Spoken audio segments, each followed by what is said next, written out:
చేసి ఆర్ఘ్యపాద్యంబులిచ్చి నందేశ్వరునికి గణాధిపతికి ఒండ్రములు సమర్పించి 21 బ్రాహ్మణులకు సంతర్పణ ఇచ్చి బ్రాహ్మణుల చేత ఈ కథను విని దక్షిణ తాంబూలములు ఇచ్చి తోరణంబులు దక్షిణాస్తంబున కట్టుకుని శివునికి అర్పితమైన భోగము అరగించి ఎడమ పార్శ్వమందు శయనము చేసి ఉదయమందు పూజలో నిలిపిన పశువు కొమ్ములతో స్నానంబు చేయవలను. ఈ రీతి నోమునోచిన సర్వ కార్య సిద్ధి అగును.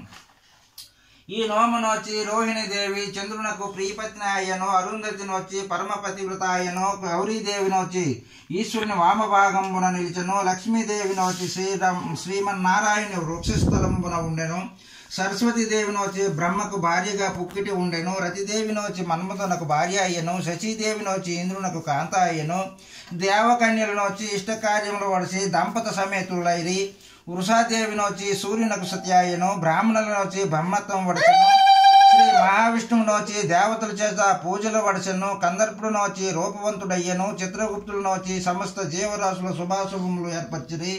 ఇంద్ర, అగ్ని, యమ, నైరుతి, వరుణ, వాయువు, కుబేర, ఈశాన్యాదులనొచ్చి అష్టదిక్పాలకులాయిరి.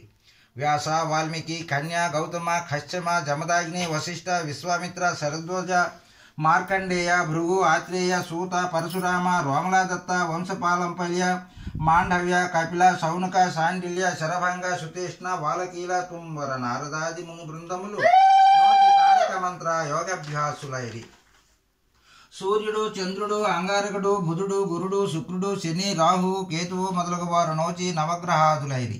హరిశ్చంద్ర, నలరాజు, పురుకుశ్చ, పురూరహ, సగర, కార్తీక, వీర్యాదు